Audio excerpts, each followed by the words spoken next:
अस्सलाम वालेकुम। आज हम लोगों ने जौन सा है ना वो CVS शुरू करना है। CVS जौन सा है चैप्टर नंबर 3 है, पेज नंबर 33 है। इसका हमने जौन सा है पॉइंट नंबर 37 से शुरू कर रहे हैं। इसमें सबसे पहले हमारे पास पॉइंट आ रहा है कि जो सर्कुलेशन है ना हार्ट की वो किस तरह मेंटेन होती है। तो आपके पास जो हार्ट और ब्रेन की सर्कुलेशन है वो आपके पास हार्ट की जो सर्कुलेशन है वो लोकल मेटाबोलाइट से मेंटेन होती है। ठीक है कि आपके पास जो लोकल मेटाबोलाइट्स हैं उनकी क्वांटिटी कम या ज़्यादा होने की वजह से उसकी सर्कुलेशन पे इफ़ेक्ट करता है। ठीक है, लेट सपोज आपके पास अगर हाइपोक्सिया हुआ है तो हार्ट क्या करेगा, आपका हार्ट जो सा है वो इंक्रीज़ काम करना शुरू होएगा ताकि आपके पास जो लंग्स है वहाँ तक ज़्यादा खून पहुँचे, लंग्स से ज़्यादा खून ऑक्सीजनेट हो पाए और इसी तरह फिर आप जो सा है इंक्रीज ऑक्सीजन सप्लाई हो जाए। ठीक है, फिर उसके साथ एडिनोसिन आ जाती है। Adenosine is also local metabolite in the heart which maintains its circulation. ठीक है, फिर आपके पास लोकल मेटाबोलाइट्स ब्रेन के आ जाते हैं। ब्रेन का आपके पास लोकल मेटाबोलाइट क्या होगा, CO2 होगा। अब जब आपके पास इंक्रीज क्वांटिटी ऑफ CO2 होती है तो फिर आप क्या करते हो, फिर आप हाइपर वेंटिलेट करते हो। ठीक है, ब्रेन आपका जौन सा है वो सिंपथेटिक स्टिमुलस रिलीज़ करता है जिस वजह से आप हाइपर वेंटिलेट करते हो ताकि जो CO2 है वो वॉश ऑफ हो सके। ठीक है, फिर आपके पास जो स्किन की है ना सर्कुलेशन वो किस तरह मेंटेन होती है। जो स्किन है उसमें sympathetic stimulation most important mechanism for temperature control. तो जो आपके पास स्किन होती है उसमें आपके पास सिंपथेटिक स्टिमुलेशन आ जाती है जिससे वो कंट्रोल हो रही होती है और इस तरह वो टेम्परेचर कंट्रोल हो रहा होता है। फिर आपके पास स्केलेटल मसल्स की जौन सी है वो कैसे आपके पास सर्कुलेशन कंट्रोल हो रही होती है कि जो एट रेस्ट होते हैं ना आपके पास स्केलेटल मसल्स, उनके पास जो होता है वो सिंपथेटिक टोन जौन सी है ना वो उसकी मेटाबॉलिज्म को मेंटेन वो उसकी जो ब्लड सप्लाई है ना उसे मेंटेन कर रही होती है। जबकि जो एक्सरसाइजिंग मसल्स होते हैं उसमें आपके पास लोकल मेटाबोलाइट्स आ जाते हैं। और लोकल मेटाबोलाइट्स कौन से होते हैं, जब एक्सरसाइज आप कर रहे होते हो तो कार्बन डाइऑक्साइड की क्वांटिटी ज़्यादा होती हैं, लैक्टिक एसिड की क्वांटिटी ज़्यादा होती है जिस वजह से हाइड्रोजन और लैक्टेट के लेवल्स इंक्रीज़ हो जाते हैं, पोटेशियम ज़्यादा हो जाता है, एडिनोसिन ज़्यादा हो जाती है। ठीक है, तो ये सारी चीज़ें आपके पास जो एक्सरसाइजिंग स्केलेटल मसल होता है उसके अंदर सर्कुलेशन को ये मेंटेन कर रही होती हैं। ठीक है, फिर आपके पास आ जाता है organs whose blood flow is controlled by sympathetic rather than local metabolites. तो ये आपके पास स्किन होती है। It also comes as sympathetic regulation occurs in which of the following instead of local metabolites. तो ये स्किन है। In exercise blood flow is increase to which organ via stimulation of sympathetic system. तो आपके पास वो skin होती है। In which organ blood is regulated early by sympathetic and then by local metabolites. तो ये हमारे पास एक्सरसाइजिंग स्केलेटल मसल्स होते हैं। Blood flow through non exercising muscle is controlled by sympathetic adrenergic. ठीक है, तो जो आपके पास मसल्स होते हैं एट रेस्ट उसके अंदर सिंपथेटिक एड्रीनर्जिक होता है जो ब्लड फ्लो कंट्रोल कर रहा होता है। During exercise increase blood supply to muscles किस तरह होती है आपके पास लोकल मेटाबोलाइट से। Coronary circulation is under direct control of local metabolites. During exercise decrease DTPR। तब देखो जो आपके पास एक्सरसाइज के दौरान आपके पास क्या हो रही होती है, वेजोडाइलेशन हो रही होती है। ठीक है, वेजोडाइलेशन क्या करती है आपके पास, इंक्रीज न्यूट्रिएंट्स को सप्लाई करती है टू द मसल्स या टू द अदर ऑर्गन्स जो आपको एक्सरसाइज के दौरान चाहिए होते हैं क्योंकि वो हाइपर एक्टिव होता है। ठीक है ना, तो during exercise decrease total peripheral resistance होती है यानी कि वेजोडाइलेशन हो रही होती है। और ये क्यों हो रही होती है, क्योंकि लोकल मेटाबोलाइट्स की वजह से। और ये मेनली स्केलेटल मसल्स की बात कर रहा है कि वहाँ पे जौन सा है ना आपके पास वेजोडाइलेशन हो रही होती है। फिर coronary blood flow is maintained by myocardial oxygen demand. तो देखो कि अगर हाइपोक्सिया हुआ है उसके अंदर क्या होगा कि कोरोनरी ब्लड फ्लो इंक्रीज हो जाएगी। Sympathetic regulation occurs in which of the following instead of local metabolites. तो आपके पास स्किन है। Which of the following parameters is decrease during moderate exercise. तो आपके पास जो टोटल पेरिफेरल रेजिस्टेंस होती है वो कम हो जाती है, वेजोडाइलेशन हो जाती है। Which hormone is increase in exercise. तो आपके पास एक्सरसाइज के अंदर कौन सा हार्मोन होता है जो इंक्रीज होता है, वो ग्लूकागॉन होता है। अच्छा, हमने किसी को याद हो कि ग्लूकागॉन का हार्ट पे भी इफेक्ट पड़ा था, कोई बता सकता है कि ग्लूकागॉन का हार्ट पे क्या इफेक्ट होता है। फिर आपके पास आ रहा है during exercise there is decrease blood flow to kidney. अच्छा, अब जब आप एक्सरसाइज कर रहे होते हो ना, तो आपके पास किडनीज़ में और जो स्प्लैंक्निक सर्कुलेशन है यानी कि जो जीआईटी है, वहाँ पे ब्लड फ्लो डिक्रीज़ हो जाता है, क्योंकि वहाँ पे आपके पास अभी जब आप एक्सरसाइज कर रहे हो तो वहाँ पे तो आपको ब्लड नहीं चाहिए ना, और जो किडनी और स्प्लैंक्निक सर्कुलेशन है वहाँ पे जो ब्लड फ्लो मेंटेन होता है वो ज़्यादातर पैरासिम्पथेटिक स्टिमुलेशन से होता है। तो एक्सरसाइज के अंदर आप सिंपथेटिक स्टेट में होते हो, तो यहाँ पे आपके पास ब्लड की सप्लाई कम पहुँचती है, और यहाँ पे आपने किडनी को प्रेफर करना है ओवर स्प्लैंक्निक सर्कुलेशन। फिर आपके पास आ जाता है female patient with chronic hypertension, वो started on ACE inhibitors with which her BP was controlled, but she complained of dizziness. What is the most likely cause of decreased blood supply to the brain? तो आपके पास वो decreased sympathetic response होगा। अब ACE inhibitors का mechanism of action क्या होता है? यार सबसे पहले आप मुझे बताओ कि ग्लूकागोन का हार्ट पे क्या एक्शन होता है। गैस जल्दी जल्दी बताओ, आप लोगों में से अभी तक किसी ने कमेंट नहीं किया। चैट बॉक्स में बताओ ग्लूकागोन का हार्ट पे क्या इफेक्ट होता है।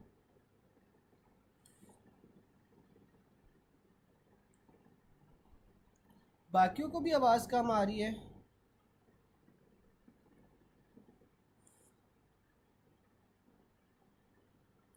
गैस आवाज़ कम आ रही है।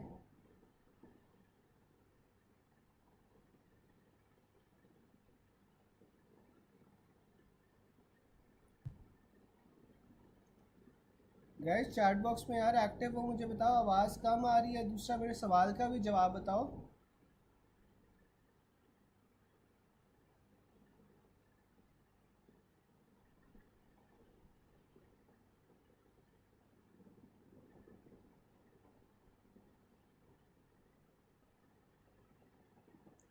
अच्छा यार, ये जौन सा ग्लूकागोन जौन सा होता है ना, वो आपके पास सिंपथेटिक स्टिमुलेशन को हार्ट के अंदर एक्टिवेट करती है और हार्ट रेट को इंक्रीज़ करता है, ठीक है।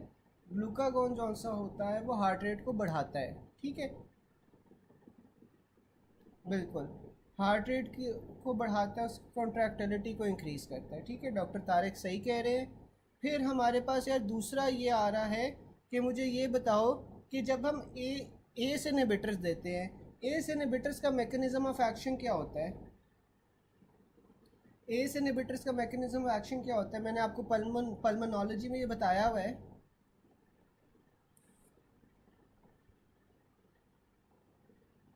सिंपथेटिक होता है, हार्ट रेट को कॉन्ट्रैक्टिलिटी को इंक्रीज़ करता है ना।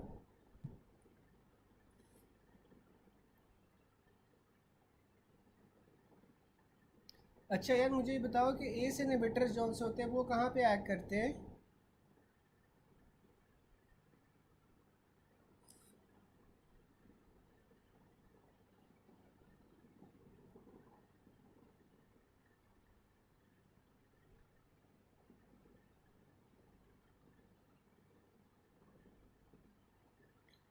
जो एस इनहिबिटर होते हैं वो आपके पास एंजियोटेंसिन कन्वर्टिंग एंजाइम के ऊपर एक्ट करते हैं, ठीक है।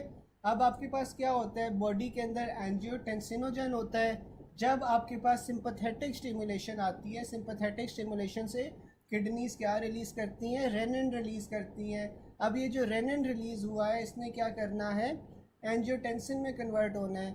एंजियोटेंसिन जौन सा होता है फिर आपके पास कहाँ पे जाता है, ये आपके पास लंग्स के अंदर जाता है। लंग्स के अंदर आपके पास एंजियोटेंसिन कन्वर्टिंग एंजाइम होता है, वो आपके पास एंजियोटेंसिनोजन को एंजियोटेंसिन 1 के अंदर कन्वर्ट करता है, ठीक है। अब ये जो कन्वर्जन है that requires angiotensin converting enzyme, तो जो एस इनहिबिटर्स हैं वो एंजियोटेंसिन कन्वर्टिंग एंजाइम को ब्लॉक कर रहे होते हैं, ठीक है। अब जो एंजियोटेंसिन 1 है उसने आपके पास किडनीज में जाना है, वहाँ पे ये एंजियोटेंसिन 2 बनेगा, और एंजियोटेंसिन 2 एवेंचुअली एल्डोस्टेरॉन रिलीज़ करवाता है, ठीक है। ये आपके पास सिंपथेटिक स्टिमुलेशन में जो रेनिन एंजियोटेंसिन एल्डोस्टेरॉन सिस्टम है वो एक्टिवेट होता है, उसके एक्टिवेशन की वजह से आपके पास ब्लड प्रेशर इंक्रीज़ हो जाता है। अब अगर आप एस इनहिबिटर्स दे रहे हो, एस इनहिबिटर से क्या होगा कि ये जो सारा का सारा मैकेनिज्म है ये डिस्टर्ब हो जाएगा। ये डिस्टर्ब होने की वजह से फिर आपके पास क्या होगा कि सिंपथेटिक रिस्पॉन्स कम हो जाएगा और हाइपोटेंशन हो जाएगी, ठीक है।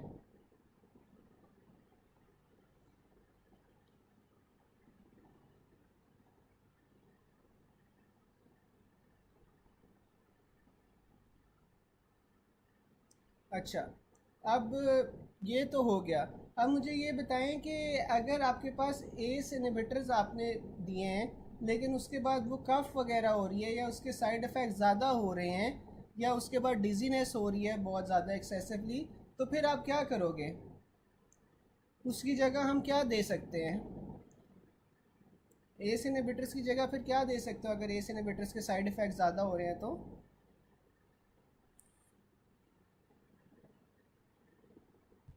तो चैट बॉक्स में बता सकता है।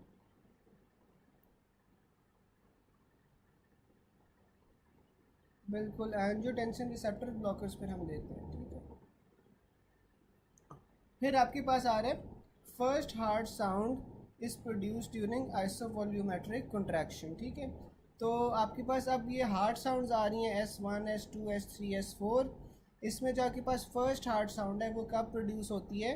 वो आपके पास आइसोवॉल्यूमेट्रिक कंट्रैक्शन के अंदर प्रोड्यूस होती है और माइट्रल और ट्राइकस्पिड वाल्व क्लोजर में होती है, ठीक है। आइसोवॉल्यूमेट्रिक कंट्रैक्शन का क्या मतलब है कि आपके पास जो ब्लड वॉल्यूम है ना वो आपके पास हार्ट के अंदर सेम रह रहा है, लेकिन आपके पास हार्ट की जौन सी है ना वो कंट्रैक्शन हो रही है, ठीक है। इसमें आपके पास जो चारों वाल्व्स हैं ना वो आप सॉरी जो माइट्रल और ट्राइकस्पिड वाल्व्स हैं वो ऊपर की साइड पे क्लोज हो जाएंगे, ठीक है। इसमें आपके पास जो S1 होता है that is longer than S2, ठीक है, while low frequency low intensity compare to S2। अब जो S1 हार्ट साउंड होती है, S1 heart sound is longer than S2 और इसकी जो फ्रीक्वेंसी होती है और इंटेंसिटी होती है वो लेकिन कम होती है देन S2। अच्छा, मैं रिपीट कर देता हूँ कि आपके पास हार्ट साउंड्स जौन सी होती है ना, सबसे पहले हम हार्ट साउंड्स कर लेते हैं। अब हार्ट साउंड्स में आपके पास S1 S2 होती है, ठीक है, जो नॉर्मल होती है। अब जो S1 है ना वो आपके पास कब हो रही होती है? आइसोवॉल्यूमेट्रिक कंट्रैक्शन के अंदर हो रही होती है, ठीक है। आइसोवॉल्यूमेट्रिक कंट्रैक्शन में क्या है कि जो ब्लड वॉल्यूम है इनसाइड द हार्ट वो तो आपके पास उतना ही रहेगा, ठीक है, लेकिन आपके पास जो हार्ट है वो कॉन्ट्रैक्ट कर रहा है। वो कॉन्ट्रैक्ट कर रहा है तो आपके पास क्या हो रहा है कि इट माइट्रल और ट्राइकस्पिड वाल्व जो से ना वो क्लोज हो रहे हैं। बेसिकली इसमें क्या हो रहा होता है कि हार्ट में भी जो वेंट्रिकल्स होते हैं ना, वेंट्रिकल्स की कंट्रैक्शन होती है लेकिन उसमें वॉल्यूम कोई नहीं आ रहा, ठीक है, लेकिन उसकी जो कंट्रैक्शन होगी उसमें आपके पास माइट्रल और ट्राइकस्पिड वाल्व्स बंद होंगे ताकि वो बैक फ्लो ना कर सके, वापस एट्रिया में ना जा सके। अब वहाँ पे इसका काम क्या है बेसिकली कि प्रेशर को ज़्यादा कर रही है। जब हार्ट के अंदर एक सर्टन अमाउंट से प्रेशर ज़्यादा हो जाएगा तो फिर आपके पास क्या होता है कि सिस्टोली आ जाती है, यानी कि वो इजेक्शन कर देता है ना, ठीक है। फिर वो आपके पास वेंट्रिकल से अयोटा में चला जाएगा ब्लड जॉन से। फिर आपके पास जो S2 हार्ट साउंड होती है, S2 हार्ट साउंड कहाँ पे होती है? S2 हार्ट साउंड में आपके पास क्या होता है? आइसोवॉल्यूमेट्रिक रिलैक्सेशन होती है। S2 में आइसोवॉल्यूमेट्रिक रिलैक्सेशन होती है तो इसमें क्या हो रहा है कि अयोटिक और पल्मोनरी वाल्व्स जौन से हैं वो बेसिकली आपके पास क्लोज हो रहे हैं, ठीक है, और हार्ट आपके पास जौन सा है वो रिलैक्स स्टेट में है। इसमें भी आपके पास वॉल्यूम ज़्यादा नहीं हो रहा ब्लड का, ठीक है, लेकिन हार्ट जौन सा है वो रिलैक्स कर रहा है, तो तब आपके पास S2 हार्ट साउंड आती है, ठीक है। अब ये कब आती है आपके पास? जब आपके पास अयोटिक और पल्मोनरी वाल्व से आपके पास ब्लड चला गया है इनटू द अयोटा या पल्मोनरी वैस्कुलेचर, आपके पास ब्लड चला गया और बाद में फिर हार्ट जौन सा है ना वो रिलैक्स कर रहा है, तो ये आपके पास आइसोवॉल्यूमेट्रिक रिलैक्सेशन होती है और यहाँ पे आपके पास जौन सा है S2 हार्ट साउंड आती है, ठीक है। अब ये दोनों आपके पास नॉर्मल हार्ट साउंड होती हैं। फिर आपके पास S3 हार्ट साउंड आती है। अब जो S3 हार्ट साउंड है वो कब आती है? इसे आप वेंट्रिकुलर गैलप भी कहते हो, गैलप रिदम भी कहते हो। ये आपके पास तब आती है कि जब आपके पास रैपिड वेंट्रिकुलर फिलिंग हो रही होती है, ठीक है। जो आपके पास डायस्टोली के अंदर ब्लड आता है, डायस्टोली में ब्लड आपके पास एट्रिया में आता है और एट्रिया से डायरेक्ट आपके पास वेंट्रिकल्स में चला जाता है। अब जो 2/3 ऑफ वेंट्रिकल्स है ना उन्होंने ऐसे ही फेल हो जाना है कि जैसे ही वो एट्रिया में आएगा वहाँ से वो वेंट्रिकल्स में चला जाएगा, जबकि जो रिमेनिंग 1/3 होता है वो आपके पास एट्रियल सिस्टली या एट्रियल कंट्रैक्शन से फिल होता है वेंट्रिकल। तो जो इनिशियल 2/3 है अगर उसके अंदर बहुत तेज़ी से आपके पास ब्लड आ रहा है या फिर वो एक स्टिफ वेंट्रिकल के साथ लग रहा है तो आपके पास S3 हार्ट साउंड होगी। S3 हार्ट साउंड किन कंडीशंस में आपको मिलती है? माइट्रल रिगर्जिटेशन में मिलती है और साथ में आपको हार्ट फेलियर के अंदर मिलती है। ये बच्चों के अंदर नॉर्मल होती है, लेकिन अडल्ट के अंदर it is associated with disease. फिर आपके पास S4 हार्ट साउंड आती है। S4 हार्ट साउंड को आप, ये आपके पास लेट डायस्टली में आती है, इससे आप एट्रियल गैलप भी कहते हो, ठीक है। लेट डायस्टली में क्या होता है आपके पास कि जो एट्रिया होता है वो कॉन्ट्रैक्ट कर रहा होता है और वो वेंट्रिकल्स में आखिरी 1/3 ऑफ ब्लड भेज रहा होता है, इससे आप एट्रियल गैलप भी कहते हो। और ये आपके पास वेंट्रिकुलर हाइपरट्रोफी में होती है या हाइपरट्रोफिड ऑब्स्ट्रक्टिव कार्डियोमायोपैथी में होती है, ठीक है। अब S1 में उसने ये बताया हुआ है कि जो S1 होता है that is normally longer than the S2, यानी कि जो आपके पास आइसोवॉल्यूमेट्रिक कंट्रैक्शन होती है वो आइसोवॉल्यूमेट्रिक रिलैक्सेशन से लंबी होती है, लेकिन इसकी जो फ्रीक्वेंसी है या इंटेंसिटी है ना वो कम होती है। अब इन S2 में वो क्या बता रहा है कि S2 में आपके पास क्या होना है कि जो आयोटिक और पल्मोनरी वाल्व्स हैं उनका क्लोजर होना है। Inspiration delays closure of pulmonic valve, thus causes splitting of second heart sound. अब जो आपके पास इंस्पिरेशन होती है ना उसकी वजह से आपके पास जो पल्मोनरी वाल्व है वो बाद में बंद होता है, इस वजह से S2 हार्ट साउंड की स्प्लिटिंग हो रही होती है। आयोटिक पहले बंद हो रहा होता है, पल्मोनिक वाल्व जो सा है वो बाद में बंद हो रहा होता है। ये वाला टेबल सबको समझ आ गया?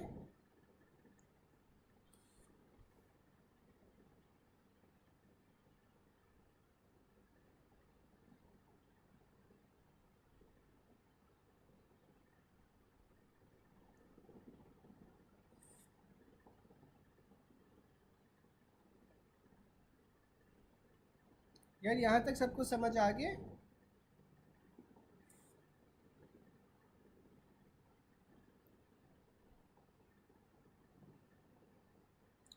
डॉक्टर तारिक किस पॉइंट की समझ नहीं आई, आपको स्पेसिफाई कर दें किस पॉइंट की समझ नहीं है, मैं वो समझा देता हूँ।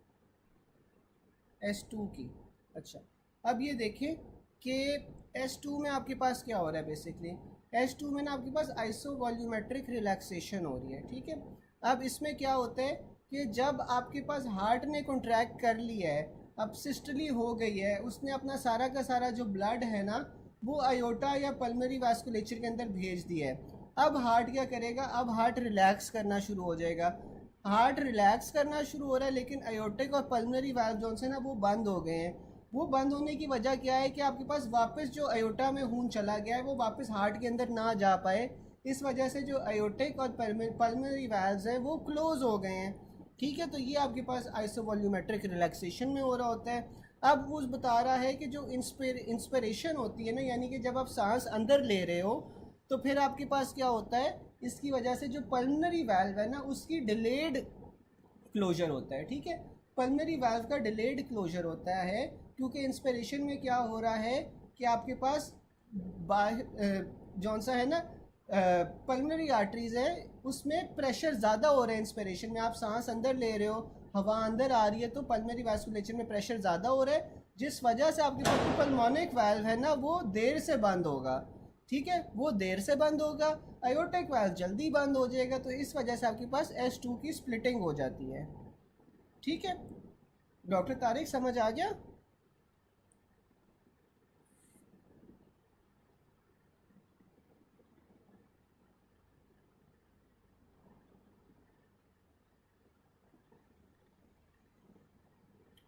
डॉक्टर तारिक S2 समझ आ गई?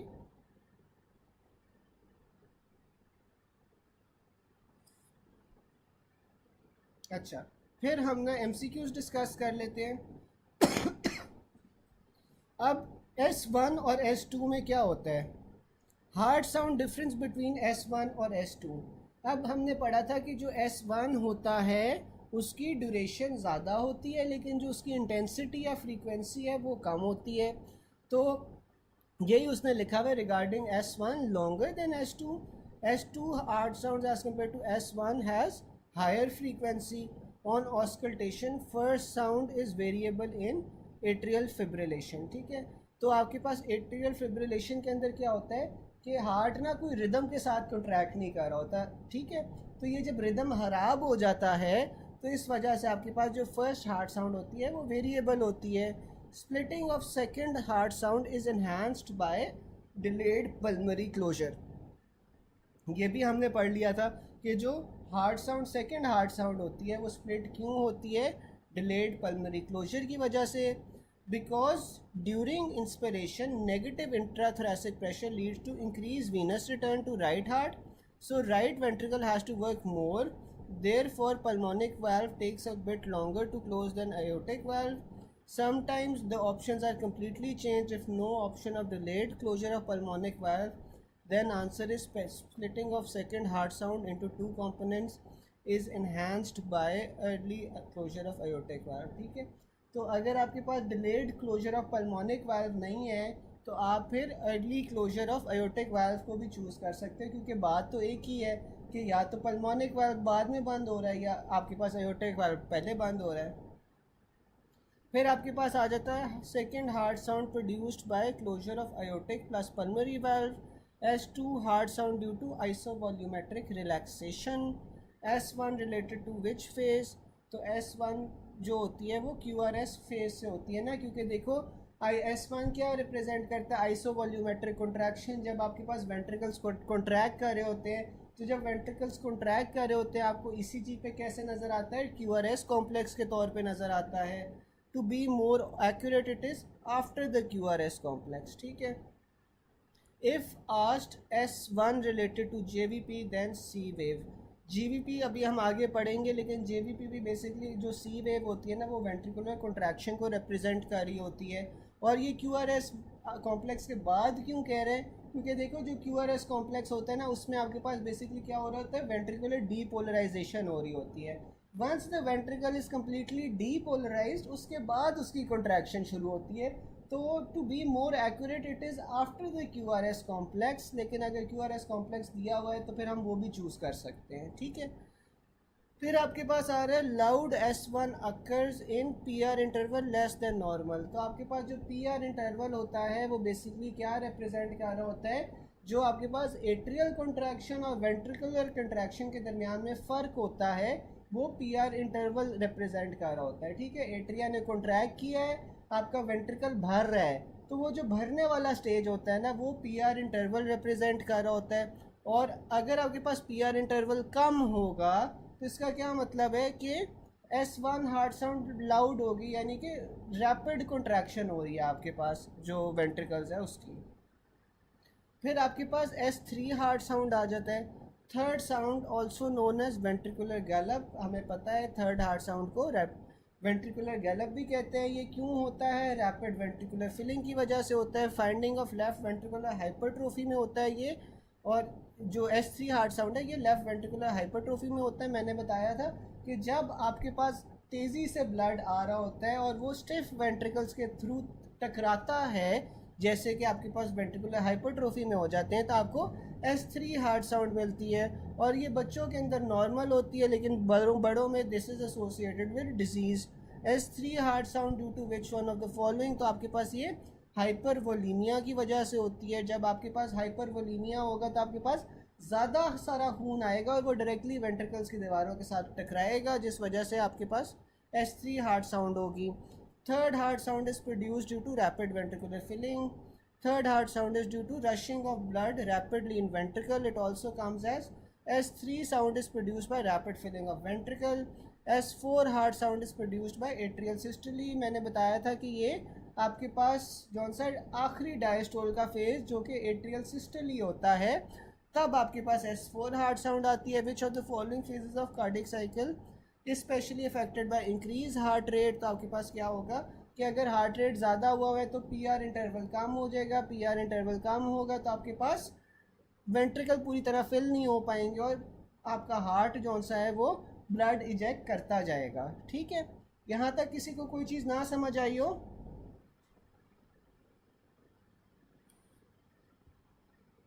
गाइज, यहाँ तक किसी को कोई चीज़ ना समझ आई हो?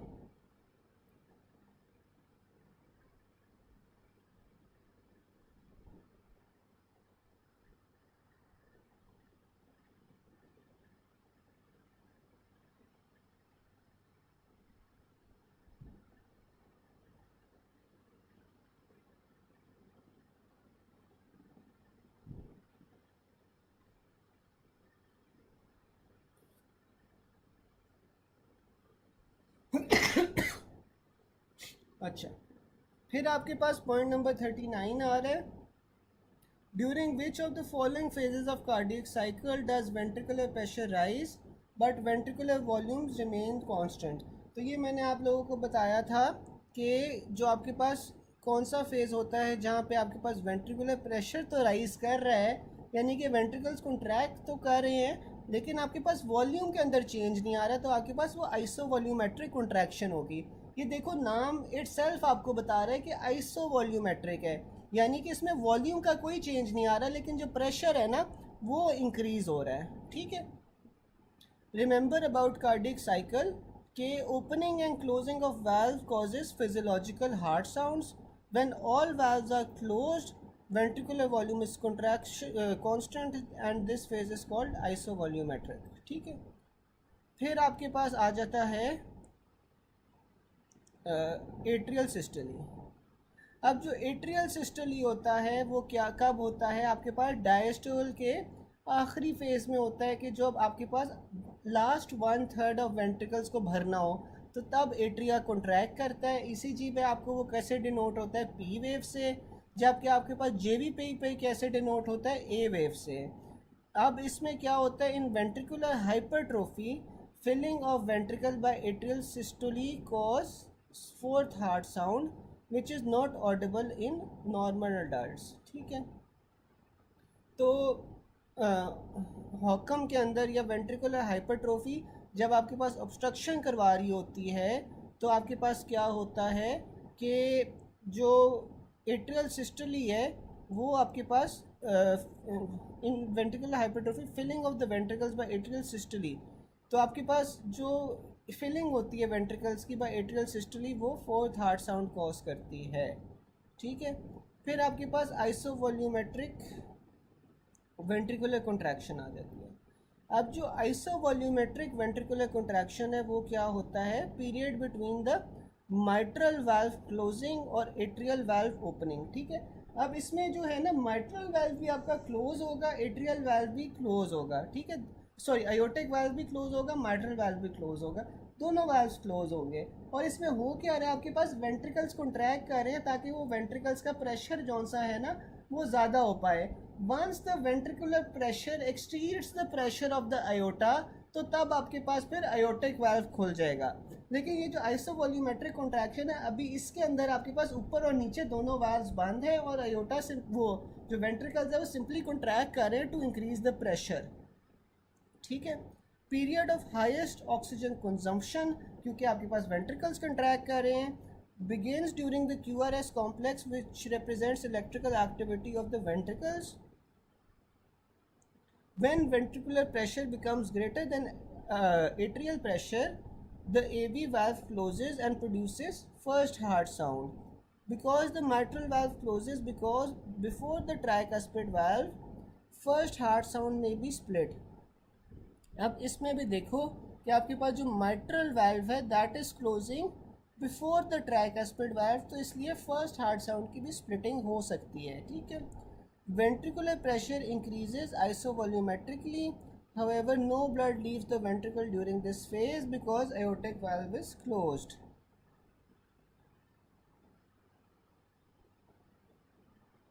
कौन सा डॉक्टर बख्तावर, आयोटिक वाल्व कहाँ पे ओपन है, किस चीज़ की आप बात कर रही हो?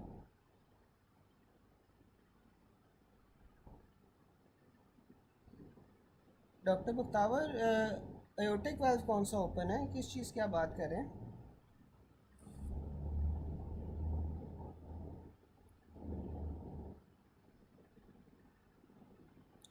अच्छा, अगर आप ये बोल रहे हो ना कि इसमें आयोटिक वाल्व खुला होता है तो इसमें आयोटिक वाल्व नहीं खुला होता, इसमें इनफैक्ट कोई भी वाल्व नहीं खुला होता। ठीक है, इसमें क्या हो रहा है, आपके पास ये पीरियड है जब आपके पास माइट्रल वाल्व और आयोटिक वाल्व दोनों बंद हैं, लेकिन उससे अगला स्टेप क्या होना है, उससे अगला स्टेप आपके पास आयोटिक ओपनिंग होनी है। ठीक है, इसमें क्या हो रहा है कि आपके पास वेंट्रिकल का प्रेशर बढ़ रहा है, जब वेंट्रिकल का प्रेशर आयोटिक प्रेशर से बढ़ जाएगा तब आपके पास जो है ना आयोटिक वाल्व की ओपनिंग होगी। लेकिन आइसोवॉल्यूमेट्रिक कॉन्ट्रैक्शन की बात करो तो इसमें आपके पास दोनों वाल्व बंद हैं। ठीक है गाइस, समझ आ गई?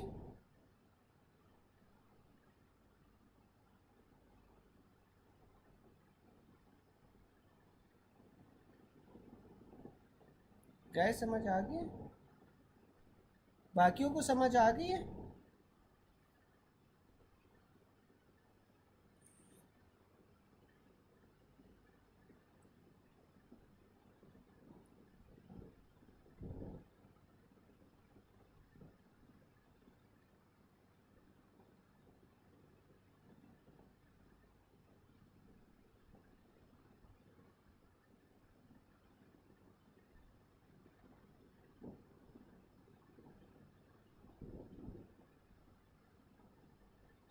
फिर आपके पास रैपिड वेंट्रिकुलर इजेक्शन आ जाती है।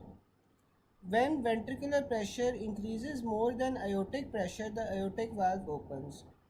ठीक है, तो रैपिड वेंट्रिकुलर इजेक्शन में क्या होता है कि जब आपके पास वेंट्रिकल, अब ये आइसोवॉल्यूमेट्रिक कंट्रैक्शन के बाद होगा। आइसोवॉल्यूमेट्रिक कंट्रैक्शन के बाद आपके पास रैपिड वेंट्रिकुलर इजेक्शन होगा। रैपिड वेंट्रिकुलर इजेक्शन में क्या हो रहा है कि जो वेंट्रिकल का प्रेशर है वो बढ़ रहा है दैन द एओर्टिक प्रेशर, इसलिए आपके पास जो सारा का सारा ब्लड है वो वेंट्रिकल से एयोटा में चला जाता है। इसमें एयोटिक वाल्व खुल जाएगा, ऊपर बंद था ना, अब यहाँ पे एयोटिक वाल्व खुल गया। Ventricular volume decreases dramatically because most of the stroke volume is ejected during this phase. और यहाँ पे आपके पास फिर एट्रिया जॉनसन है वो फिल होना शुरू हो जाते हैं। फिर आपके पास रिड्यूस वेंट्रिकुलर इजेक्शन आती है। जो रिड्यूस वेंट्रिकुलर इजेक्शन है उसमें क्या होता है कि रैपिड वेंट्रिकुलर इजेक्शन होगी ना कि सारा का सारा ब्लड आपके पास अब कहाँ चला गया, अयोटा में चला गया। अब अयोटा का प्रेशर क्या होगा, ज़्यादा आहिस्ता आहिस्ता इंक्रीज़ करना शुरू हो जाएगा, और वेंट्रिकल का प्रेशर क्या होगा, आहिस्ता आहिस्ता डिक्रीज़ करना शुरू हो जाएगा। तो जो आपके पास स्पीड है ना, जिस स्पीड से आपके पास ब्लड वेंट्रिकल से अयोटा की तरफ जा रहा है वो आपके पास स्पीड कम हो जाएगी, ठीक है, क्योंकि प्रेशर जो है वो दोनों का इक्वल हो रहा है। तो जो फिर आपके पास ये रिड्यूस वेंट्रिकुलर इजेक्शन वाला फेज आ जाएगा, जिसमें ejection of blood from the ventricle continuous, लेकिन वो अब आहिस्ता हो गई है, ठीक है। वेंट्रिकुलर प्रेशर डिक्रीज हो रहा है, जबकि aortic pressure also decreases because of run of large of blood from large arteries into the smaller arteries, ठीक है। और एट्रियल फिलिंग जौन सी है वो कंटिन्यू हो रही है इसमें। फिर आपके पास आ रहा है आइसोवॉल्यूमेट्रिक रिलैक्सेशन। जो आइसोवॉल्यूमेट्रिक रिलैक्सेशन है उसमें अब आपकी क्या हो रहा है कि रीपोलराइजेशन हो रही है वेंट्रिकल्स की। अब जितना खून उसने हार्ट ने इंजेक्ट करना था ना, हार्ट ने इंजेक्ट कर दिया है। अब हार्ट में क्या हो रही है, रीपोलराइजेशन हो रही है, ठीक है। और ये आपके पास कहाँ पे होता है, एंड ऑफ टी वेव पे आपके पास ये रिप्रेजेंट होता है। इसमें क्या हो रहा है कि जो अयोटिक वाल्व है वो बंद हो जाता है, followed by closure of pulmonic valve. Closure of the semilunar valve corresponds to the second heart sound. Inspiration delays the closure of pulmonic valve and thus causes splitting of the second heart sound. Ventricular pressure decreases rapidly and becomes the ventricle because the ventricle is now relaxed. Ventricular volume is constant because of all the valves are closed. ठीक है, तो इसमें आपके पास क्या हो रहा है कि ventricular volume जो सा है वो कांस्टेंट है, क्योंकि आपके पास सारे के सारे वाल्व जो हैं वो बंद हो गए हैं, ठीक है। ऊपर एयोटिक और जो है सॉरी नीचे आपके पास जो एयोटिक और पल्मोनिक वाल्व था वो भी बंद हो गया है। ऊपर जो आपके पास ट्राइकस्पिड और बाइकस्पिड वाल्व थे वो भी बंद हो गए हैं, ठीक है। फिर आपके पास आ जाता है रैपिड वेंट्रिकुलर फिलिंग। अब जो रैपिड वेंट्रिकुलर फिलिंग है, when the ventricular pressure becomes less than it arterial pressure, the mitral valve opens. With the mitral valve open, ventricular filling from the atria begins. Aortic pressure continues to decrease because blood continues to run off from the smaller arteries. Highest aortic pressure in this phase. फिर आपके पास क्या आ रहा है, rapid flow of blood from atria into ventricles causes the third heart sound. Third heart sound normal in children, लेकिन adult में ये disease के साथ एसोसिएटेड होता है। फिर रिड्यूस वेंट्रिकुलर फिलिंग आ जाती है, ये आपके पास लॉन्गेस्ट फेज होता है। वेंट्रिकुलर फिलिंग कंटिन्यूस, लेकिन वो स्लोअर हो जाती है, डिपेंड ऑन हार्ट रेट। अगर आपके पास हार्ट रेट इंक्रीज़ होगा तो आपके पास जो वेंट्रिकुलर फिलिंग है वो नहीं होगी, अगर आपके पास हार्ट रेट नॉर्मल होगा तो आपके पास वेंट्रिकल्स फिल होते रहेंगे। Increase heart rate cause decrease time available for ventricular filling, decrease end diastolic volume and decrease stroke volume, ठीक है। यार यहाँ तक समझ आ गई सबको, तो फिर आगे चलें।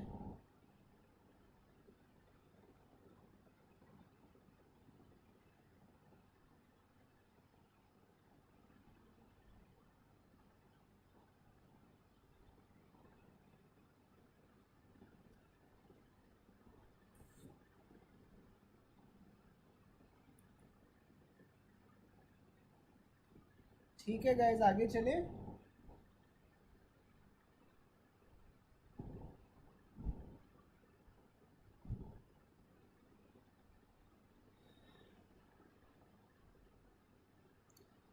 डॉक्टर हुमा, स्ट्रोक वॉल्यूम आपके पास ना वो वॉल्यूम होता है ब्लड का, जब हार्ट एक बार बीट करता है ना, एक बार बीट करने से आपके पास जो वॉल्यूम ऑफ ब्लड इजेक्ट होता है हार्ट से, उससे आप स्ट्रोक वॉल्यूम कहते हो। ठीक है, जो हार्ट की हर बीट के साथ वॉल्यूम ऑफ ब्लड इजेक्ट होता है उसे आप स्ट्रोक वॉल्यूम कहते हो। ठीक है डॉक्टर हुमा, ये बात समझ आ गई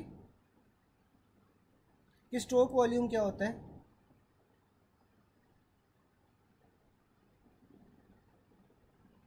डॉक्टर हुमा, स्ट्रोक वॉल्यूम समझ आ गया? अच्छा, अब स्ट्रोक वॉल्यूम तो ये हो गया ना कि आपके पास एक इजेक्शन या एक बीट के साथ आपके पास ब्लड कितना इजेक्ट हो रहा है। अब अगला सवाल ये आ जाता है कि कार्डियक आउटपुट क्या होती है। कार्डियक आउटपुट ये होती है कि एक मिनट के अंदर आपके पास हार्ट कितना ब्लड इजेक्ट कर रहा है ना, ब्लड बाहर की तरफ, उससे आप कार्डियक आउटपुट कहते हो फिर। ठीक है, एक बीट के साथ जो होगा वो स्ट्रोक वॉल्यूम होगी, और एक मिनट के अंदर अंदर अगर वो पूछ ले कि हार्ट कितना ब्लड इजेक्ट कर रहा है, तो वो आपके पास क्या होगा फिर? कार्डियक आउटपुट हो जाएगा। तो कार्डियक आउटपुट का फिर आपके पास क्या फॉर्मूला आ जाता है? कार्डियक आउटपुट का फॉर्मूला आता है stroke volume into heart rate. Heart rate क्या होता है आपके पास कि number of beats in a minute. ठीक है, उससे आप हार्ट रेट कहते हो, और उससे आप मल्टीप्लाई कर दो अगर स्ट्रोक वॉल्यूम के साथ, तो फिर आपके पास कार्डियक आउटपुट आ जाता है। ठीक है, ये समझ आ गई सबको?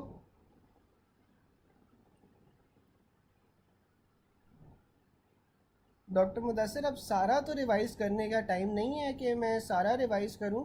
वो तो अब यूट्यूब पे होगा, यूट्यूब पे आप दोबारा दोबारा देख लेना, आपको समझ आ जाएगी। अगर कोई एक स्पेसिफिक पॉइंट है या कोई चीज़ स्पेसिफिक है जो नहीं समझ आ रही, वो मैं रिपीट कर देता हूँ।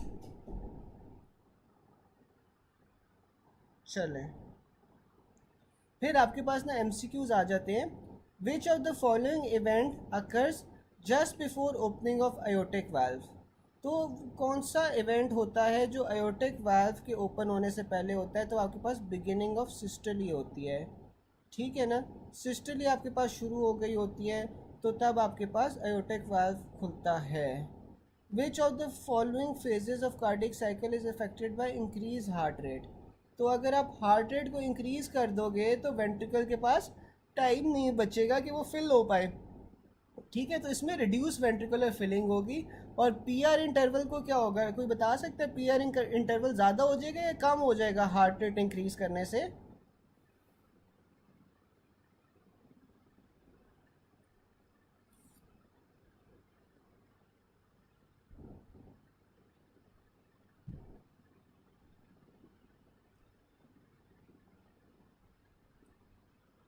हाँ बिल्कुल, पीआर इंटरवल कम हो जाएगा।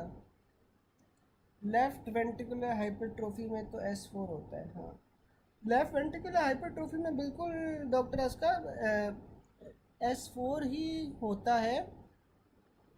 नहीं, लेफ्ट वेंट्रिकुलर हाइपरट्रोफी में ना मेनली तो आपके पास वो S3 के साथ एसोसिएटेड होता है। ठीक है, जो आपके पास हाइपरट्रोफिक ऑब्स्ट्रक्टिव कार्डियोमायोपैथी है ना, वो आपके पास 4 के अंदर होती है।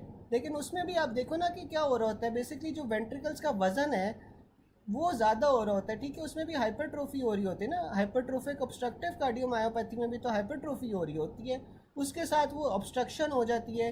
तो हाइपरट्रोफी S3 S4 दोनों में आ जाता है। लेकिन उसमें आपने जो हाइपरट्रोफी है वो प्रेफर आपने S3 में करनी है, लेकिन S4 में भी आपको होती है। ठीक है, दोनों में होती है।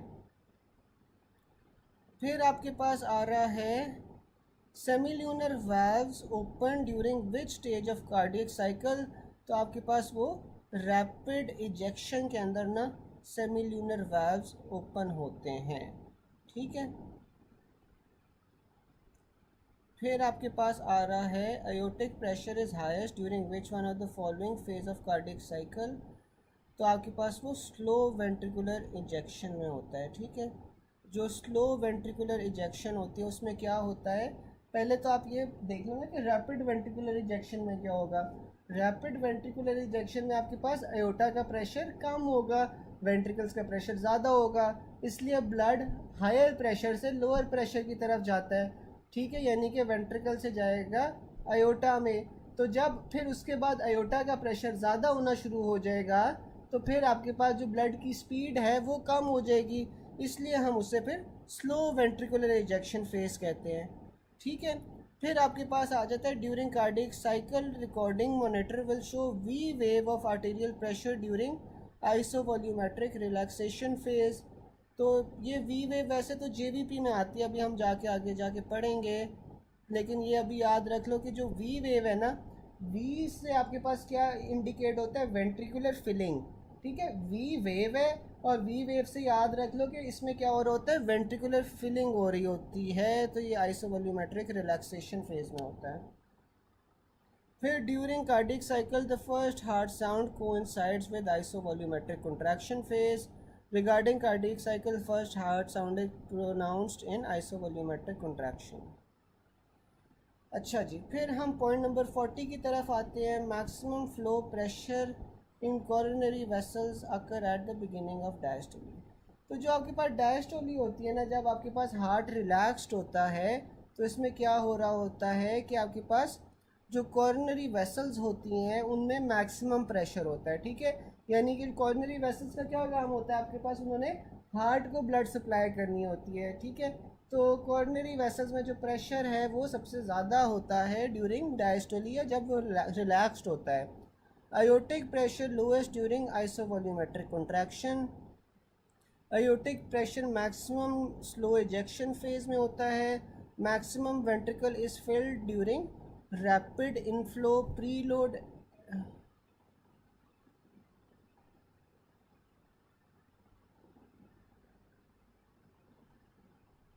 Preload depends on and diastolic volume. तो आपके पास जो प्रीलोड होता है वो एंड डायस्टोलिक वॉल्यूम के ऊपर डिपेंड करता है कि डायस्टोलिक के एंड के अंदर आपके पास कितना वॉल्यूम हार्ट के अंदर बच गया है, ठीक है, या कितना लोड है, तो उसके ऊपर आपके पास प्रीलोड डिपेंड करता है। डॉक्टर फवाद, आप इंक्रीज़ किसका बता रहे हो, क्या चीज़ इंक्रीज़ बता रहे हो?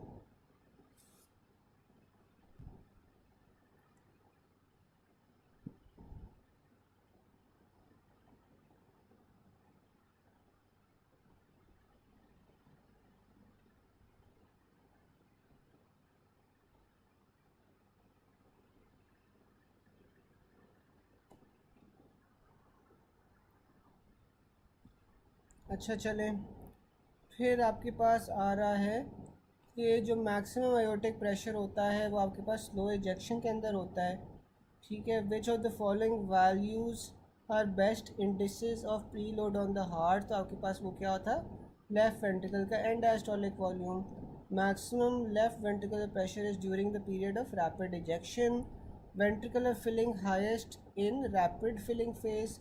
Ventricular filling is highest during first third of diastole, ठीक है। आखिरी जो 1/3 होता है वो आपके पास किस तरह होता है, एट्रियल सिस्टोली से। High ventricular pressure and low ventricular volume is present in rapid ejection. In a cardiac cycle सेमील्यूनर valves open during rapid ventricular ejection. Coronary blood flow is mainly maintained by myocardial oxygen demand या consumption. हमने पढ़ा था कि वो local metabolites के ऊपर depend करती है। Maximum left ventricular pressure in a young healthy individual कितना होता है, तो लेफ़्ट वेंट्रिकुलर प्रेशर में सबसे ज़्यादा कितना होता है, 120 होता है हेल्दी लोगों में, ठीक है। ये आपके पास सिस्टोलिक ब्लड प्रेशर आ जाता है। फिर आपके पास at what pressure does right ventricle does pulmonary valve open. तो पल्मनरी वाल्व कब ओपन होता है, 8 mmHg में।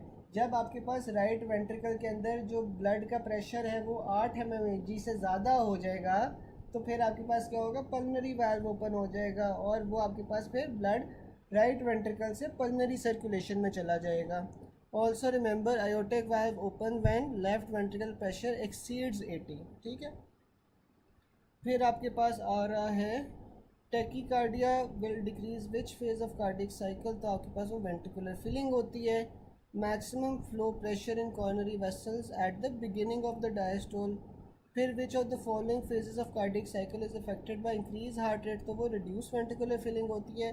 विच of the following is responsible for AV nodal delay, तो आपके पास एवी नोडल डिले में क्या हो रहा होता है, वेंट्रिकुलर फिलिंग हो रही होती है। ठीक है गाइज, यहाँ तक किसी को कोई क्वेश्चन हो, कोई चीज़ ना समझ आई हो तो बताओ।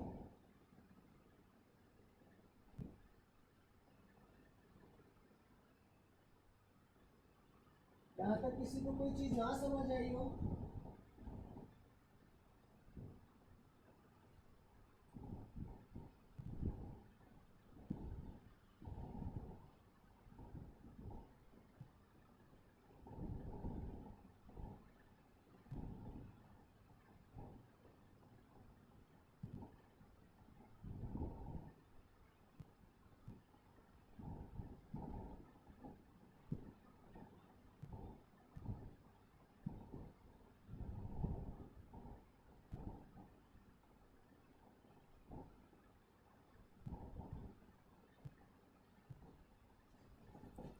या अभी तक खाली डॉक्टर हुमा ने बताया गैस, बाकी किसी को कोई चीज़ ना समझ आई हो जल्दी जल्दी बताओ, so we can move forward.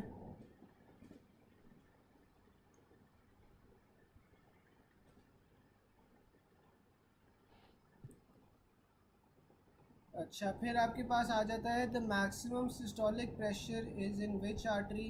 तो सिस्टली के अंदर ना आपके पास जो मैक्सिमम प्रेशर होता है वो कहाँ पे होता है, रीनल आर्टरी में होता है। ठीक है, फिर आपके पास आ जाता है हाईएस्ट पल्स प्रेशर। जो आपके पास पल्स प्रेशर होता है वो सबसे ज़्यादा कहाँ पे होता है, वो आपके पास फेमोरल आर्टरी पे होता है, फिर पोप्लीटियल आर्टरी पे होता है, फिर आपके पास अयोटा पे होता है। ठीक है, तो जो सिस्टोलिक प्रेशर सबसे ज़्यादा है वो रीनल आर्टरी में हो रहा है। पल्स प्रेशर आपके पास सबसे ज़्यादा फेमोरल, पोप्लीटियल और फिर अयोटा में हो रहा है। मीन आर्टीरियल प्रेशर आपके पास अयोटा में होता है सबसे ज़्यादा। Highest systolic pressure renal artery में है। हाईएस्ट ऑक्सीजन टेंशन आपके पास पल्मोनरी आर्टरी में है, क्योंकि जो सारा का सारा आपके पास ऑक्सीजन होता है वो पल्मोनरी आर्टरी के अंदर रिसीव हो रहा होता है। ठीक है, तो highest oxygen tension pulmonary artery में होती है। सिस्टोलिक प्रेशर रीनल आर्टरी का होता है। मीन आर्टीरियल प्रेशर अयोटा में होता है। पल्स प्रेशर आपके पास femoral artery greater than popliteal greater than aortic. ठीक है, फिर आपके पास एट्रियल फिब्रिलेशन आ जाती है। एट्रियल फिब्रिलेशन में आपके पास क्या होता है, पल्स डेफिसिट होता है। ठीक है, अब एट्रियल फिब्रिलेशन में क्या हो रहा है कि आपके पास जो वो हार्ट है वो रिदमेटिकली कॉन्ट्रैक्ट नहीं कर रहा। ठीक है, तो इसलिए इसमें आपके पास पल्स डेफिसिट होगा। ठीक है, पल्स होता क्या है, पल्स जो प्रेशर होता है that is systolic blood pressure minus diastolic blood pressure. लेकिन अब एट्रियल फिब्रिलेशन में कोई हार्ट रिदमिसिटी हार्ट की लूज़ हो गई है, तो इस वजह से आपके पास जो पल्स डेफिसिट हो जाएगा। ठीक है, फिर आपके पास आ जाता है diastolic murmur and weak radial pulse. तो आपके पास जो डायस्टोलिक मर्मर साथ में वीक रेडियल पल्स है, तो ये आपके पास अयोटिक रीगर्ज में हो रही है। ठीक है, अब देखो कि ये किस तरह आप याद रख सकते हो कि वेंट्रिकल ने क्या किया, वेंट्रिकल ने अपना सारा का सारा ब्लड अयोटा के अंदर जौन सा है ना वो भेज दिया। ठीक है, वेंट्रिकल सिस्टली हुई, सिस्टली से आपके पास सारा का सारा ब्लड कहाँ पे चला गया, अयोटा में चला गया। अब क्या होना है, हार्ट ने किस फेज़ में आना है, डायस्टोलिक फेज़ में आना है। डायस्टोलिक फेज़ में तो वो आ गया, लेकिन फिर क्या हुआ कि अब देखो कि असूलन क्या होना चाहिए कि आपके पास जो अयोटिक वाल्व है ना वो फिर बंद हो जाना चाहिए। ठीक है, अयोटिक वाल्व बंद हो जाएगा तो फिर क्या होगा, अब देखो जो आपके पास अयोटा है, अयोटा के अंदर क्या है, प्रेशर ज़्यादा है, वेंट्रिकल्स के अंदर प्रेशर कम है। अयोटिक वाल्व आपके पास बंद हो गया है, तो बंद होना उसका प्रिवेंट कर रहा है from blood going from a higher pressure in the aorta to going to the lower pressure in the ventricle. Aortic valve बंद होना ये प्रिवेंट कर रहा है। अब अयोटिक रीगर्ज में क्या हो रहा है कि जब हार्ट ने डायस्टोली में गया, उसका प्रेशर कम है, अयोटिक प्रेशर ज़्यादा है, तो अयोटिक वाल्व अगर कोई इनसफिशेंसी हो जाएगी तो फिर क्या होगा कि जो ब्लड है वो अयोटा से दोबारा से वेंट्रिकल्स में चला जाएगा, क्योंकि अयोटा में ज़्यादा प्रेशर में था, वेंट्रिकल्स में कम प्रेशर में था, तो वो अयोटा से दोबारा वेंट्रिकल्स में चला जाएगा। तो अगर वो अयोटा से दोबारा वेंट्रिकल्स में चला जाएगा तो उससे फिर आप क्या कहते हो, अयोटिक रीगर्जिटेशन कहते हो। और क्योंकि ये डायस्टोलिक फेज में जा रहा है तो ये एक डायस्टोलिक मर्मर प्रोड्यूस करेगा। साथ में क्योंकि आपके पास जो ब्लड इजेक्ट हुआ था वो कम हो जाएगा ना, क्योंकि सारा तो ब्लड वापस हार्ट में चला गया है वापस, तो इसलिए आपके पास वीक रेडियल पल्स होगी। ये वाली बात समझ आ गई सबको। Doctor Bakhtawar, doctor Zoya, doctor Noor, doctor Huma, doctor Fawad, doctor Aska, doctor Mishwa, ये वाली बात समझ आ गई आप लोगों को।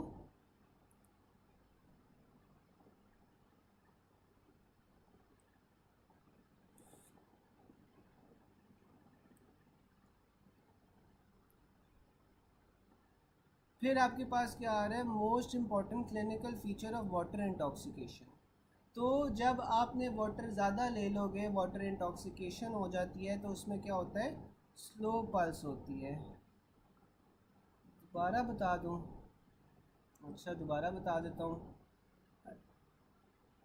अच्छा यार, ये देखो कि मैं ये बता रहा था कि अयोटिक रीगर्जिटेशन में क्या होता है। नॉर्मली क्या हो रहा है कि आपके पास अयोटा में ज़्यादा प्रेशर है, सॉरी, जो आपके पास वेंट्रिकल्स है, वेंट्रिकल्स में प्रेशर ज़्यादा है, अयोटा में प्रेशर कम है। ठीक है, वेंट्रिकल्स ने कॉन्ट्रैक्ट किया, वेंट्रिकल्स ने कॉन्ट्रैक्ट करके अपना सारा ब्लड अयोटा में भेज दिया। अब क्या होगा, अयोटा में प्रेशर ज़्यादा हो गया, वेंट्रिकल्स में प्रेशर कम हो गया। अब ब्लड कहाँ से मूव करता है, हायर प्रेशर से लोअर प्रेशर में मूव करता है। तो ब्लड अयोटा से वेंट्रिकल्स में जाना चाहिए ना, लेकिन इस चीज़ को प्रिवेंट कौन करे, अयोटा, अयोटिक वाल्व जो है वो बंद हो गया है, तो इस वजह से अयोटा से दोबारा वेंट्रिकल्स में नहीं जाता। अब अयोटिक रीगर्जिटेशन में क्या होता है कि अयोटिक वाल्व में कोई मसला आ जाता है। अयोटिक वाल्व में कोई मसला आ गया तो फिर क्या होगा, आपके पास अयोटा में ज़्यादा प्रेशर था, वेंट्रिकल्स में कम प्रेशर था, तो इससे जो सा है ना, ब्लड बैक फ्लो कर जाएगा, अयोटा से वेंट्रिकल्स में चला जाएगा। और ये जाता किस फेज़ में, डायस्टोलिक फेज़ में जाता है, जब हार्ट रिलैक्सड होता है। सिस्टोली के बाद जब हार्ट रिलैक्स हो रहा है, तो तब ये आपके पास दोबारा से वेंट्रिकल्स में चला गया। अब दोबारा से ये वेंट्रिकल्स में चला गया, इसलिए it produces a diastolic murmur. और अब देखो, क्योंकि हार्ट ने क्या करना था, बॉडी के अंदर रिजेक्ट करना था, लेकिन ये तो ब्लड वापस हार्ट में चला गया है। जब ब्लड वापस हार्ट में जा रहे हैं, तो इस वजह से आपके पास जो रेडियल पल्स है वो वीक होगी। ठीक है, अब समझ आई? नहीं नहीं, कोई मसला नहीं है, अब समझ आई गैस। अगर ये आप लोगों का एक बार कॉन्सेप्ट बन जाता है ना, तो फिर आप लोगों को ये है कि हमेशा याद रहेगा, कोई मसले वाली बात नहीं है। बस ये है कि एक बार आपका कॉन्सेप्ट अगर बन जाए ना, तो ये आपको याद रहेगा। अब याद हुआ है थोड़ा सा? पक्की बात है यार, वैसे तो नहीं कह रहे ना, समझ आई है थोड़ी सी इसके पीछे क्या कॉन्सेप्ट है? चलें, फिर आपके पास आ जाता है कि जो वाटर इंटॉक्सिकेशन होती है, उसके पीछे सबसे इम्पोर्टेंट क्लिनिकल फीचर क्या होता है? कोई बात नहीं, कोई बात नहीं, परेशान नहीं होना, ये अब बार बार करेंगे तो हम आपको याद हो जाएगा, कोई परेशानी वाली बात नहीं है। ठीक है, अच्छा, अब आपके पास क्या है, weak pulse in the lower limbs than upper limbs and there is sign of radio femoral delay. तो ये आपके पास कोऑक्टेशन ऑफ अयोटा होती है। कोऑक्टेशन ऑफ अयोटा में क्या हो रहा होता है कि अयोटा ना एक ब्रांच देती है which is called the subclavian artery. ठीक है, अयोटा की एक ब्रांच होती है जिसे आप सबक्लेवियन आर्टरी कहते हो। ठीक है, सबक्लेवियन आर्टरी ने क्या करना होता है, आपके पास अपर लिम्ब को ब्लड सप्लाई करनी होती है। ठीक है, उसके बाद जो है ना, सबक्लेवियन आर्टरी एक ब्रांच होती है, उस वो ब्रांच देने के बाद अयोटा की कंस्ट्रिक्शन हो जाती है। ठीक है, अयोटा अगर कंस्ट्रिक्ट कर दिए सबक्लेवियन आर्टरी देने के बाद, तो फिर आपके पास क्या हो रहा है कि जो नीचे की तरफ खून जा रहा है, नीचे की तरफ खून कम जाएगा, अपर लिम्ब में खून ज़्यादा जा रहा है, तो इस वजह से आपके पास फिर क्या होगा, रेडियो फेमोरल डिले होगा। आपके पास जो रेडियल पल्स है वो पहले फील हो जाएगी, जो आपके पास फेमोरल पल्स है वो बाद में फील होगी। इस वजह से आपके पास ये रेडियो फेमोरल डिले होता है कोऑक्टेशन ऑफ अयोटा में।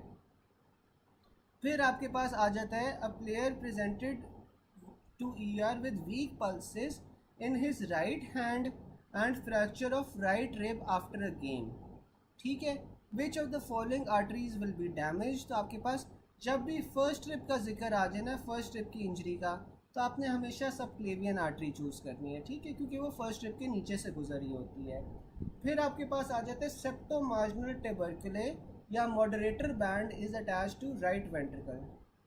ठीक है, तो आपके पास जो मॉडरेटर बैंड होता है, आप इसकी अभी एक काम करो, मॉडरेटर बैंड की ना सारे गूगल पे जाके इसकी इमेज देखो। ठीक है, गूगल इमेजेस पे ना आप इसकी मॉडरेटर बैंड की तस्वीर देखो, तब आपको समझ आएगी कि जो मॉडरेटर बैंड होता है या सेप्टोमार्जिनल ट्यूबरकुले होता है, ये राइट वेंट्रिकल के साथ अटैच होता है। ठीक है, अभी आप जाके गूगल इमेजेस पे देखो, ये जौन सा है ना राइट वेंट्रिकल के अंदर होता है। ठीक है, फिर आपके पास आ जाता है infundibulum present in which part of heart. तो जो इन्फंडिबुलम होता है वो वाला पार्ट होता है जहाँ से आपके पास ये जो क्या नाम है, पल्मोनरी वैस्कुलेचर ना आपके पास हार्ट में से निकल रहा होता है, ठीक है। जो पल्मोनरी वैस्कुलेचर हार्ट से निकल के आपके पास लंग्स में जा रहा है, वो कहाँ से निकलता है? राइट वेंट्रिकल से निकलता है। और इन्फंडिबुलम हम वही पार्ट कहते हैं जहाँ से आपके पास ये पल्मोनरी वैस्कुलेचर निकल रहा होता है। Infundibulum is supplied by right conus artery. ये अभी बेशक रहने दो, जब हम हार्ट की ब्लड सप्लाई पढ़ेंगे तब आपको समझ आ जाएगी। लेकिन इन्फंडिबुलम अभी आप याद रख लो कि जो इन्फंडिबुलम है वो वाला पार्ट होता है जहाँ से आपके पास पल्मोनरी वैस्कुलेचर हार्ट से निकल के लंग्स में जा रहा होता है। और ये कहाँ पे होता है? फिर लेफ्ट राइट वेंट्रिकल में होता है, ठीक है। गाइस आज के लिए ना हम इतना ही कर रहे हैं। अब आप लोगों का ये टास्क है कि सबसे पहले हम मीट पे जाएंगे। गूगल मीट पे मैं आपका 5-10 मिनट का सेशन लूँगा। 5-10 मिनट के सेशन के अंदर हम जो आज हमने पढ़ा है ना वो डिस्कस करेंगे। अब ये हमने करना है आप लोगों ने कि आज के दिन में ना जितना हमने पढ़ा है उसमें आपने कोशिश करनी है कि यूट्यूब पे एक बार दोबारा से वीडियो देखो और दोबारा से एक एक कॉन्सेप्ट ना आप अपना क्लियर करो, ठीक है। क्योंकि आपके जब ये कॉन्सेप्ट्स क्लियर होंगे ना तो फिर आपको सीवीएस बार बार पढ़ने की ज़रूरत नहीं पड़ेगी। आप कॉन्सेप्चुअली बहुत सारे सवाल एज इट इज़ कर सकोगे, आपको दोबारा से पढ़ने की ज़रूरत नहीं पड़ेगी, ठीक है। तो आज आप लोगों का इतना टास्क है कि आपने जौन सा है ना दोबारा से करना है, ठीक है। ताकि आप लोगों का जितना ये अभी किया है ना ये ना हो कि हम ज़्यादा करते रहे, समझ कुछ भी ना आए। तो अभी मैं मीट पे ना सेशन का लिंक शेयर कर रहा हूँ, तो फिर सारे काइंडली मीट पे आ जाओ। हम मज़ीद जौन से ना इसमें जो चीज़ें रह गई हैं, जो सवाल है वो कर लेते हैं, ठीक है।